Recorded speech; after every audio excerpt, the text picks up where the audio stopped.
এখন থেকে গ্যাসের চুলায় পানি দিয়ে তৈরি হবে নান রুটি। সকালের নাস্তা কিংবা রাতের খাবারের কথা ভাবছেন? একদমই ভাববেন না। মাত্র 2 মিনিটে গ্যাসের চুলায় পানি দিয়ে তৈরি করে নেবেন মাখন নান রুটি। কোনো রকম তেল ছাড়া আলু দিয়ে তৈরি হবে এমন তুলতুলে নরম মাখন নান রুটি। এর ভেতরে থাকবে আলু পুরে ভরা। চলুন দেখে নেই। বোলের মধ্যে কুসুম গরম পানিতে দিয়ে দিচ্ছি আমি 2 কাপ পরিমাণ ময়দা, দিয়ে দিচ্ছি স্বাদ অনুযায়ী লবণ, 1 টেবিল চামচ পরিমাণ গুঁড়া দুধ, দিয়ে দিব এবার ইস্ট। এই নান রুটি, বনরুটি, পাউরুটি বানানোর ইস্ট এটা অল্প একটু ব্যবহার করলে কিন্তু তুলতুলে নরম হবে এবং ডাবল ফুলবে। এই ইনস্ট্যান্ট ইস্টটা আপনারা উপরের দেওয়া নাম্বারে কল করলেই পেয়ে যাবেন, অর্ডার করে ফেলবেন। একটা ডিম দিয়ে এবার আমি ডো তৈরি করে নিচ্ছি। এই ডোটা কিন্তু আমি হাত ধুয়ে আস্তে আস্তেই দেখবেন যে ফুলে ফেপে পড়ে যেতে চাইবে। এখন আমি তেলের পরবর্তীতে দিব আমার নিজের হাতের উঠানো মাখন। অবশ্যই উপরের দেওয়া নাম্বারটা স্ক্রিনশট দিয়ে রাখবেন, প্রয়োজনে কল করে ফেলবেন এবং অর্ডার করবেন। এখান থেকে আমি 2 টেবিল চামচ পরিমাণ মাখন দিয়ে ডোটাকে মথে নিলাম। তারপর 5 মিনিটের জন্য রেস্টে রেখে এবার আমি পুর রেডি করে নিচ্ছি। এখানে 3টা আলু সেদ্ধ করে ম্যাশ করে নিচ্ছি।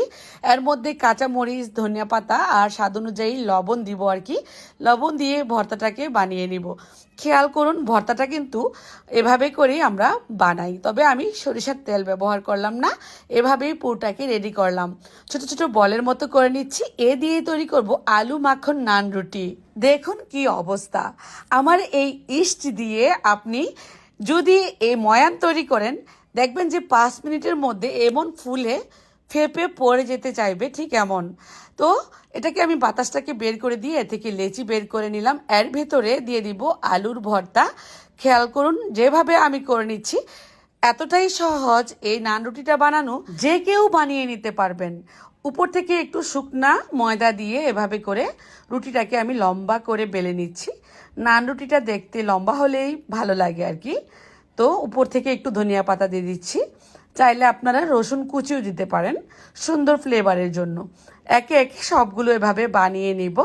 তারপর যে প্যানের মধ্যে আমি এই নানুটিগুলো ছেঁকা দিব, গরম গরম কড়াইয়ের মধ্যে কুশ ভরে পানি দিয়ে নিচ্ছি। তারপর 2টা নান রুটি দিয়ে ঢাকনা দিয়ে ঢেকে দিচ্ছি। 2 মিনিটের মধ্যে দেখবেন যে একটা পাশ সুন্দর হয়ে গিয়েছে।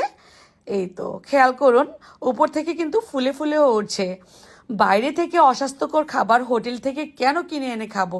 নিজেরাই যদি ঘরে বানাতে পারি। আমি কথা দিলাম, আমার এই ইস্ট দিয়ে যদি আপনারা এমন করে নান রুটি তৈরি করেন, একদমই তুলতুলে নরম হবে, তুলার মতো পাতলা হবে। আর কালারটা এত বেশি সুন্দর আসছে, সেটা আর বলার ভাষা রাখে না। অল্প সময়েই নান রুটি বানিয়ে রাতের খাবারটা আপনারা সারতে পারেন বা সকালের নাস্তায়ও বানিয়ে ফেলতে পারেন।